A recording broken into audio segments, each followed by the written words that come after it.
Thrive Nation. On today's show, we are interviewing Greg Spillane. He's the CEO of Fancy.com, about how he was able to turn around the company that was initially funded by the likes of Kanye West, Will Smith, and Drake. If you're not familiar with Fancy.com, I encourage you to check it out. It's called Fancy.com. And this guy was able to increase the order size of the average customer by 50% within just 18 short months. Get ready to enter the Thrive Time Show. We started from the bottom, now we hit. We started from the bottom and we'll show you how to get here. Started from the bottom, now we hit. We started from the bottom, now we hit. We started from the bottom, now we're on the top, teaching you the systems to get what we got. Cutting Dixon's on the hooks, I break down the books. Z's bringing some wisdom and the good looks. As the father of five, that's what I'm a dive. So if you see my wife and kids, please tell them hi. It's the C&Z up on your radio. And now 3, 2, 1, here we go. We started from the bottom, now we hit. We started from the bottom and we'll Yes, yes, yes, and yes. Ladies and gentlemen, on today's show, I cannot complain because on the line we have Greg Spillane right here on the Thrive Time Show. Greg, how are you, sir? I am doing great, man. Love the intro song. I'm sitting over here bobbing my head, ready to get up and dance. Well, hey, I appreciate that. You know, you are the CEO of Fancy.com. Now, Aaron Antis, you look like you could be the CEO of Fancy.com. Maybe that's Bougie.com. Thank you. Impressive, okay. But this company had initial investors that included Kanye West, Will Smith, and Drake. But from my understanding is Fancy.com actually lost billions of dollars on lavish parties, poorly utilized resources, and then you came on and you increased the average order by 50%, and you did a lot of great things to turn around the company. Tell us briefly about the history of Fancy.com and how you first got involved in it. Sure, absolutely. Yeah, not quite billions. Probably closer to like 100 million. Oh, but, wow. Still pretty significant.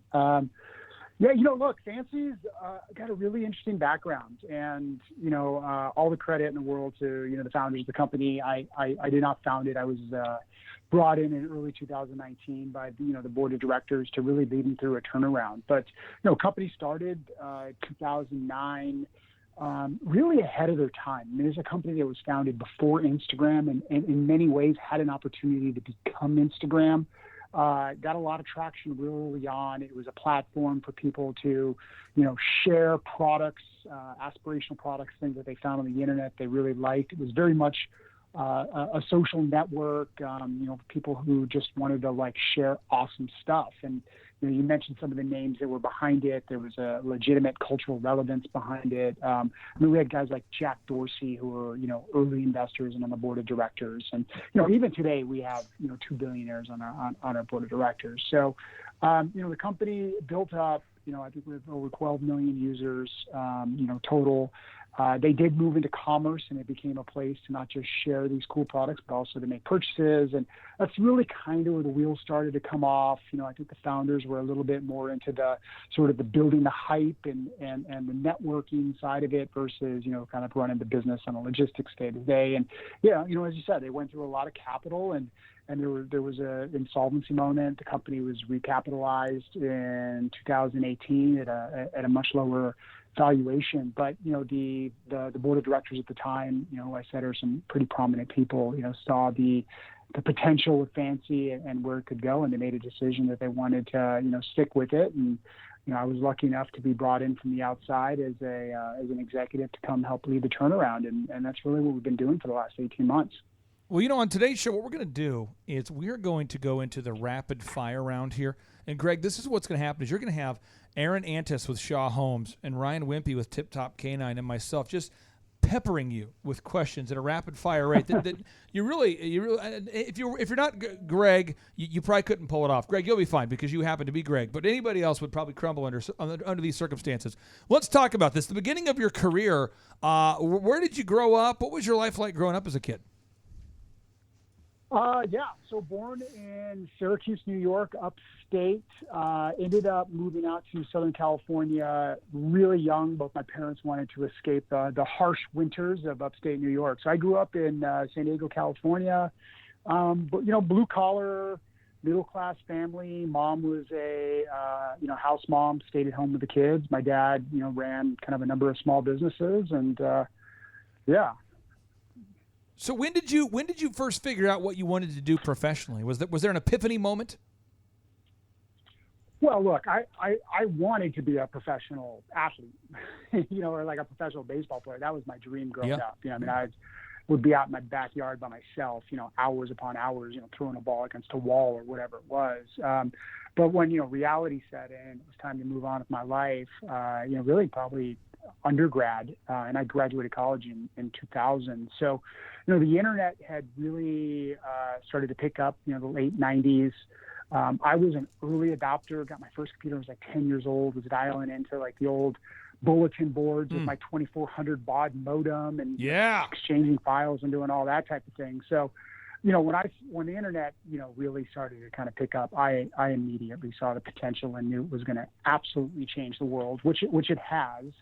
And it was at that point that I decided that that's where I wanted to spend my career. So, taught myself sort of how to code and started building websites in college, and that kind of moved into founding my own company and sort of where I've gotten to today. You were a D1 athlete. What sport did you play? I played football. Yeah, I Football. attended undergrad at San Diego State University on a football scholarship. If it's okay, I'd like to dedicate this sound to you. I haven't. It's been a few shows, Andrew, since I've dedicated a sound to a guest, but this is the official modem sound in honor of Greg, who mentioned the word modem on the show. I want to give this to you, Greg. Here we go. Let me cue it up. Oh, here it goes. Here it goes. Get ready, Greg. Get ready. Oh, here it goes. Here it goes. Oh. That's so good. Oh, let me just let it happen for like a half hour. Brings back great memories, Clay. Thanks. Oh. You've got mail. You've got mail. Oh, just let that happen. I'm not going to stop it. Oh. Sorry I did that to you, Greg. I just want to give you that sound. That's so great. Now you just got to add the sound of my mom picking up the other phone and like disconnecting my connection when I'm halfway through my 2 megabyte download. Let me try that again. Here we go. We get it going here. Let me get the. Here we go. Let me try it. Here we go. Got it. Greg, is that you? Greg, what are you doing? You're using all the phone connection. Greg, get off the phone. Greg. Mom, I'm trying to download a picture of Tupac. Greg, get off. Greg. You remember that? That was great. That was a great. Oh man, that's awesome. That's beautiful. I don't ever want to leave that modem sound. It's so great. Okay, now you. So then, when did you start to gain traction? Did you have like a key mentor or a key book or something that kind of, you read it and then boom, you had an epiphany? I mean, what was kind of the mentor or the book or where did you start to change your mindset? Gosh, that's a good question. I don't know if there was a specific moment, and I sometimes still don't know if I got quote unquote traction. I think that's probably the one thing that's helped me through my career is I'm just always sort of like moving forward, kind of heads down. I like different things. I like trying different things. I like taking on new challenges. I'm easily bored. So I just started going to work, man. I mean, I got out of college, I was your typical jock. I was self-taught. It wasn't really my major. It wasn't like San Diego State's like a Ivy League school. And, I wanted to get into this .com world without having to, necessarily move to the Bay Area or, didn't come from Stanford or anything like that. And I just made it happen, man. I started my own company. I kind of took a fake it till you make it, attitude early on in my career. And then, sort of things just kept snowballing and spiraling on top of each other. And, now I'm, in the role that I'm in, and, I've kind of had a string of successes along the way, but, I don't even think that this is, the end of it. This is just kind of the next step in my evolution. Was Marshall Falk at San Diego State when you were there? He was not. He's a little older than I am. So I just missed Marshall. I came in and was able to capture the momentum and wave that he created. But I think he was in his first or second year in the NFL when I came in as a freshman.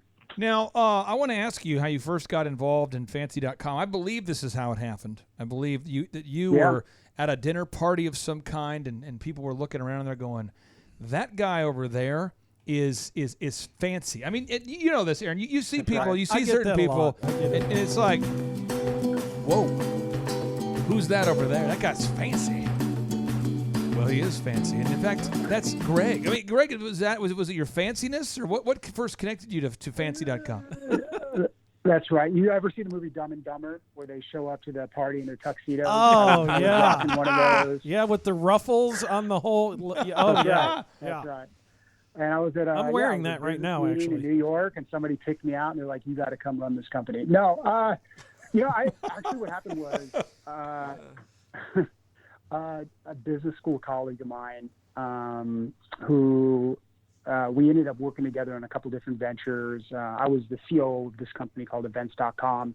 He was actually the CEO at the time, and he brought me in to kind of lead them through a pivot. And, we had a lot of success there. And he ended up moving on and opened up a fund. So he has a private equity fund, a $350 million fund, and invests in a lot of, venture companies, but also secondaries and sort of distressed companies with the idea of turning them around. And, he started to bring me in as sort of his operator on the ground. So there were a number of different companies that their fund had invested in, and I would come in and consult and, a number of capacities, whether it was, hey, let me work with the CEO to kind of help them find product market fit, build out their go-to-market strategy, whatever it could be. And, they came across the fancy opportunity and made a fairly sizable investment in the company. And they brought me in initially just to sort of aid in a transition, because they had asked the founders to step down in the company. And, I spent about 3 months in New York, literally like 4 days a week, like for every week and a month, coming from San Diego, and got to know the team and the opportunity, and put together kind of a strategy document of where I saw the opportunity going. And the board basically told me to put my money where my mouth is and execute. And that's how it happened. Now, what exactly does Fancy.com sell for people out there that aren't familiar with Fancy.com? And also I want to know, if you're at liberty to talk about it, how many people do you employ over there at Fancy.com? Yeah. So right now the team's 22 people.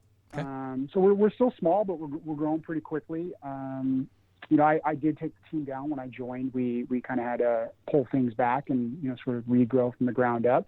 But what Fancy is, Fancy.com, as well as our apps, we have mobile apps in the marketplace, some of the highest rated mobile apps, shopping apps out there, is a shopping experience for people to discover, share, and shop lifestyle products. So, where we kind of fit in the world, and, when you look at like an Amazon or, what we call sort of your e-commerce 1.0 platforms, it's a world of like transactional purchases, right? Amazon has done an unbelievable job of, I'm going to open up my app, I'm going to search for what I want, I'm going to instantaneously find it, I'm going to click a button, and that product's going to be in my house in 2 days. And there's absolutely a purpose for that, and they're going to continue to grow and expand. But, when you think about things like fashion or home decor or, health and beauty and those types of things, they're products that like we've typically relied a lot on sort of inspiration or people around us or what other people think, or you want a little bit more of that sort of social influence on whether this is a particular product I want or how I'm going to find that. And that's really the world that we play in. So we're very much discovery based. We're really still heavily in our social roots. We play very well with a lot of influencers on our site that curate products. Every product on our site has been pre-curated to get there. And we try to make the experience as engaging and as fun as possible. We use really high quality lifestyle imagery. It feels a little bit like you're scrolling through like an Instagram type of ad. Like different things. Our algorithms kind of make recommendations based on what you've liked in the past. But unlike some of the social shopping experiences that are out there, we are still a unified platform. So anything we buy, we stand behind those products 100%. If there's ever any issues, we're going to make sure that issue is resolved. And then every single product on the site has been vetted by our team. So that there's already a pretty high level of quality with anything you buy on Fancy. Okay, now that I've asked the tough questions, Aaron, now that I've asked the questions that the people want to know, you and Ryan Wimpy can ask the questions that you want to know. Yeah. And really, it's an attempt to ask the better questions. Yeah. So we set the bar pretty low with me. Yeah. Feel free to one-up me, knowing that no matter what you do, Ryan will one-up you. So what questions do you have for the main man? Yeah, so Greg Spillane. Greg, this is Aaron, and my question for you would be, if there was like one ingredient in just who you are as a person, whether it was like going through the college football experience and just what you learned in being committed or disciplined, being fancy or fancy. Yeah, being fancy. If there's one ingredient that's made you be able to just excel at what you do, that somebody could go, okay, that's something I need to latch onto and I need to implement in my life. Whether that, it's scheduling or discipline or whatever. This what question's is that money. thing? What is that thing? Yeah. Besides just like my super good looks. And, Ooh, I wrote that down. I'm writing that down. Yeah, beyond that. Beyond that, yes, exactly.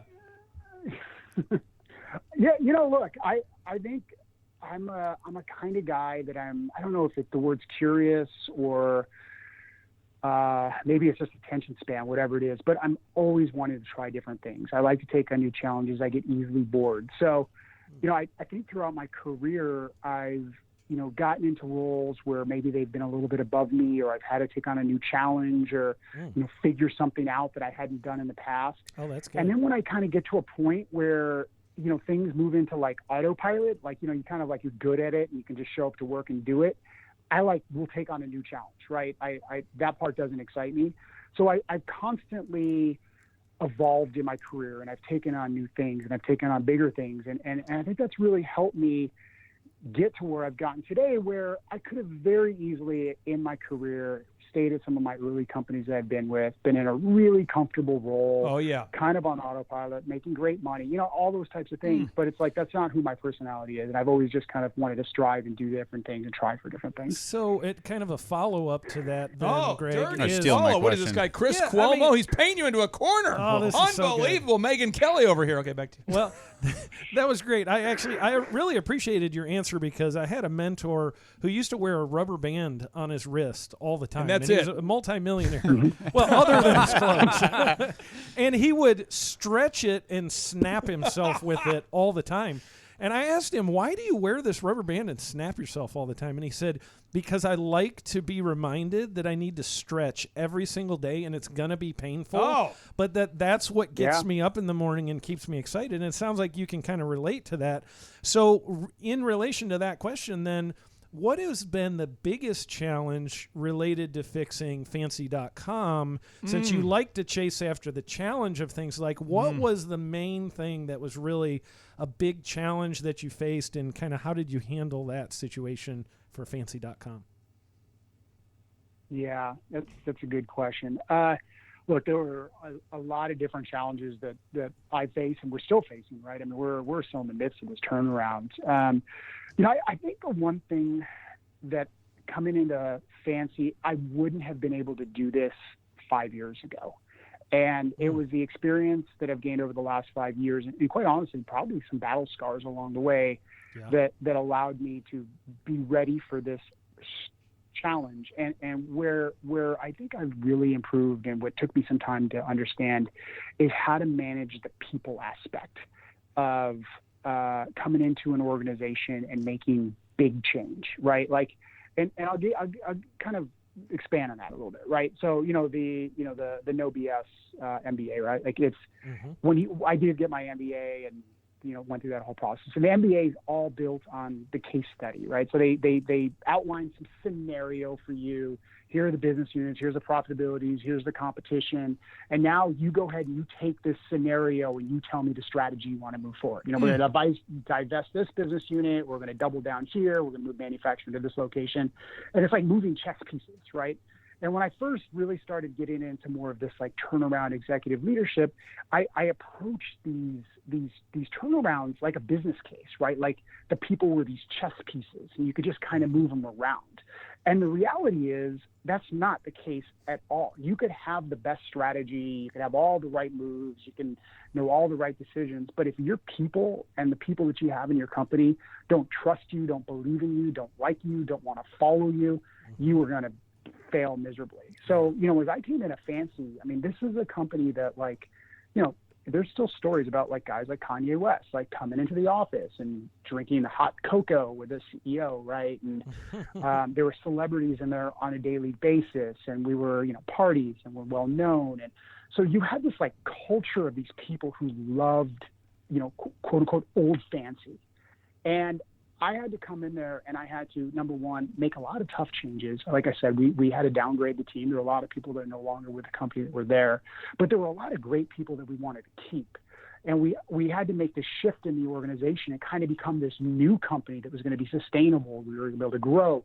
So the biggest challenge that I had to face is be able to come in there, make major changes to the organization. A lot of people's friends may no longer have been with the company and the future of the company, and kind of pivot the overall direction of the company and move into this more responsible sort of place, but while maintaining the trust and the support of the team and keeping the people we wanted to keep and keeping them motivated and wanted to be part of things. And that was not an easy task to do. And like I said, that's something that I think I was only able to figure out after kind of, several mess ups of not treating people the right way going through situations like that.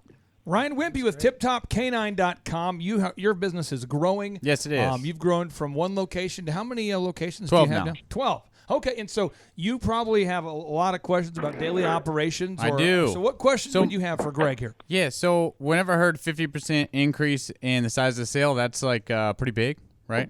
Especially since you're all in higher-end stuff. And so we sell dog training, and it's more service with some minimal product, but the product's only about like 12, 15%.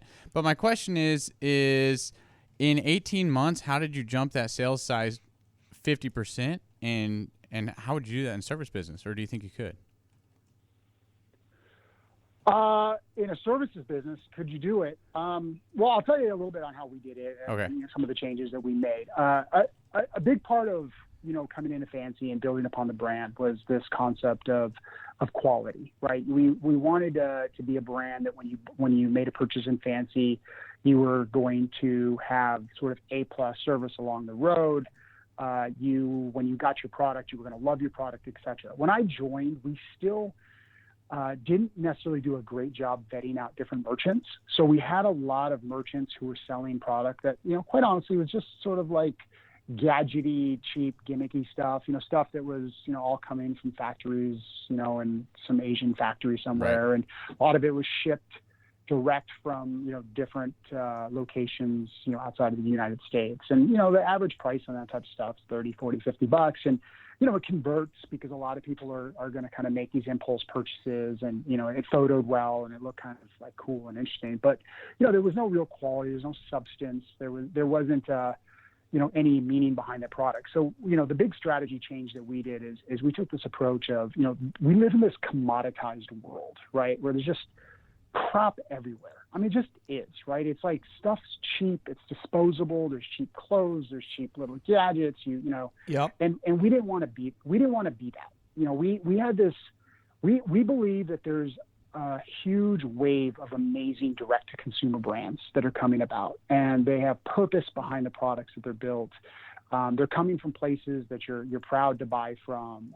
There's maybe a sustainability aspect to it. Maybe there's a charitable aspect of it. Maybe it's just a great story behind the founders where that product came from. And that was the big shift we made in what we thought our customers wanted and ultimately what they do want.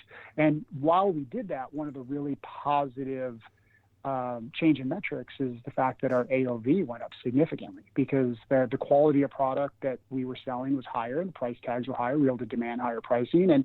And because of the way we positioned our company and people knew that they were going to get, top-notch quality products, people were willing to spend that premium.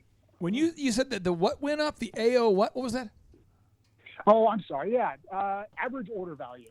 Average order value. This just in from our home office. Average order value, AOV. Big shout out to Notorious B.I.G. Big fan of MP3s. I want to get all the acronyms out there for about there, just making sure. Okay, but no, I heard a lot of passion there, Clay. He was passionate about that last answer. That was great. It's good stuff. Now, Greg, we have really 90 seconds, and I have three final questions for you. One. Yeah. Do you have a dog? Be quick. I do. Did you professionally train? Sweetest little dog in the world. She's not professionally trained.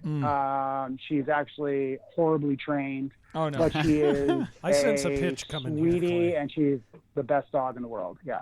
Well, should you want to go on Fancy, what would it take to get Ryan Wimpy with Tip Top Canine on Fancy.com, where he could be? He's an expert master dog trainer They're training thousands of dogs a year. What does he need to do? I mean, if he wants to put his product, or in this case himself, up there, how does he do it? Yeah. So definitely happy to see what it's all about and see if it would be a good fit for Fancy. And if it is, let's make it happen. Just have them connect me offline. That goes to anybody out there that wants to reach out to me. I'm Greg at Fancy.com. I check all my emails. So if you got a cool product, or you have something that you think our audience would be into, reach out to me and let me know. So anybody can reach out to you with a product, and then you decide whether you want to have the product or not. Yeah, we have a team of people and kind of have some criteria that we set in place, and that comes into that sort of vetting process. We're not just an open marketplace like eBay or a place where anybody can sell anything. Like we kind of pick and choose who we work with, but I'm sure the products that we're talking about, the pet products when we do sell pet products, we have some amazing partners that we work with in that space. I'm sure it'd be a great fit. Do you currently carry any solar-powered flashlights? Because I've got a great idea for one of those. Just nice. Just saying. Nice. Just throwing out ideas for Greg here. So Greg, but anybody though, seriously, if you're listening right now, folks, there's about 500,000 listeners. A lot of them have products.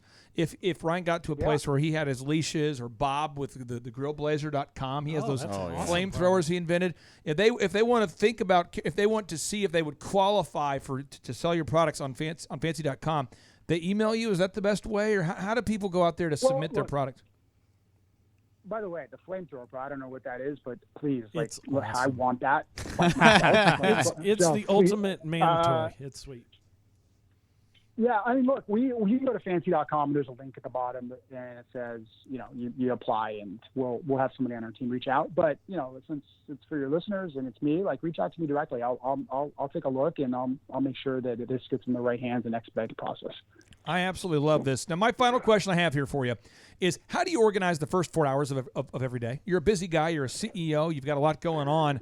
How do you organize those first 4 hours of every day? Yeah, well, I'm also a dad. So I have a 9-year-old and a 7-year-old who are both back in school. So I typically take the responsibility of making sure that they get to school. Me and my wife kind of divide and conquer on some of that. So, yeah, I wake up, 6 a.m.-ish, no alarm clock kind of guy. Just wake up when I do. But that's about the time I get out of bed, grab some coffee, catch up on some of my emails. We have a lot of we have East Coast employees, East Coast partners, and, get a jump on things, get my kids going, get breakfast, usually listen to some podcasts when I'm showering in the morning. That's kind of my morning routine. Catch up on some stuff, drop my kids off, and then, probably back at my desk working by maybe 8:15 and just cranking away, man. Getting up the day's work. Here's kind of the bonus fry question. I'll sneak it in there. A lot of times you go out to a fast food restaurant. You know how this is. Ryan, you and your wife, you're driving down the road. You say, we're on a road trip. You like to road trip. Oh, love to. Road trip, it's like a diet plans. They all go out the window. You say, love to eat. Let's go get some fries. You get some fries. You think you're done with the fries. You're done. Mm-hmm. But then as you're going to throw away the bag, you go, there's a bonus fry right here. You didn't expect it. That's this next question. This is a bonus fry question for you. Is there a book you'd recommend, one where you go, this book is unbelievable? Is there a book, or maybe because our listeners love books? Yeah.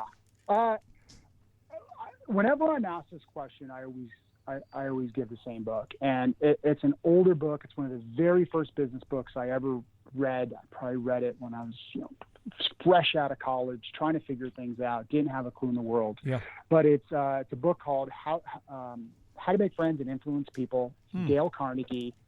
The book was written in 1935. It sounds like it's outdated. It sounds like it could even be manipulative, how to make friends. It is the original playbook for just having EQ, emotional intelligence, and just how to talk to people, how to talk to employees, how to earn trust, how to just be a positive person, how to give off positive energy. And I swear to you, on a day in, day out basis, I mean, I haven't read the book in a while. I do occasionally just check back into it. The principles behind that book, I would say to anybody out there who has not read that book, if you read that book and you apply just half the principles in there, it will make your life better. I tell you what, folks, you just heard from the man, the myth, the legend, the guy who goes by the name G-Force. He goes by the name G-Unit. He goes by the OG, Greg Spillane. This guy turned around a company that was funded originally by Kanye West, Will Smith, Drake. He's telling you to win, how to win friends and influence people. If you have a great product, submit that thing at fancy.com. Greg, thank you for being on the Thrive Time Show.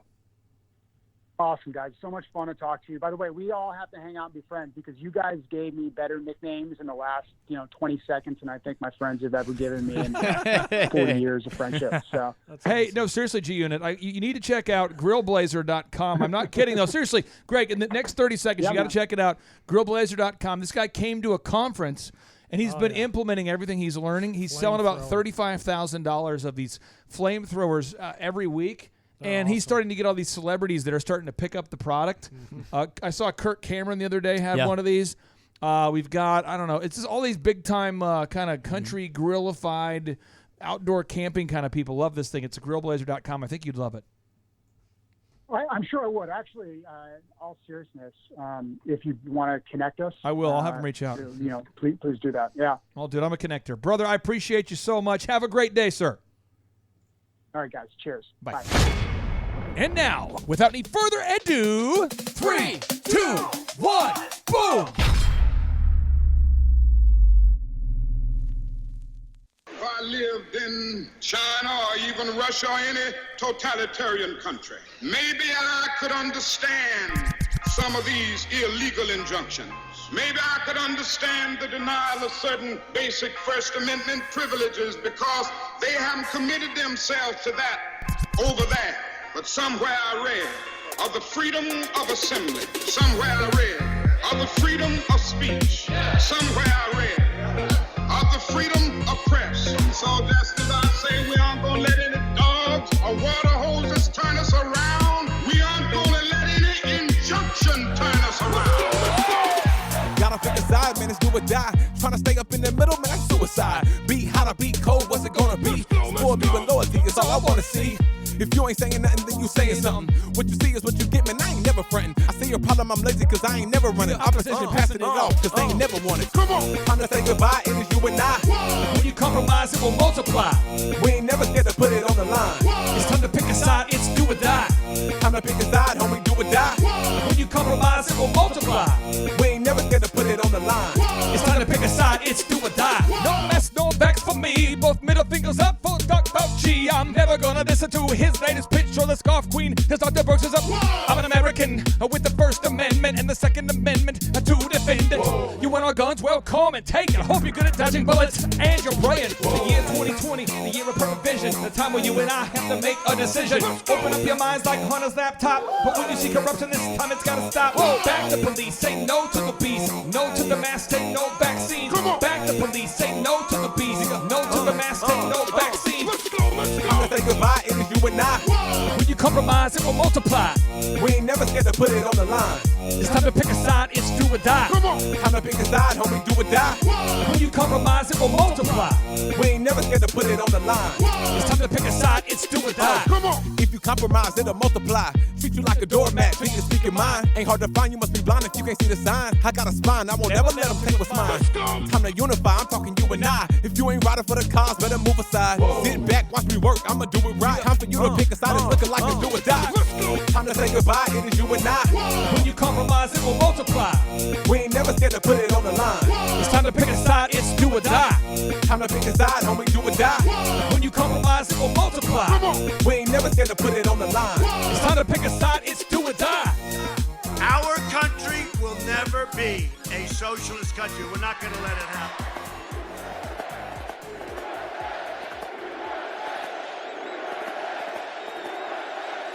And that is another lyrical miracle on the Thrive Time Show.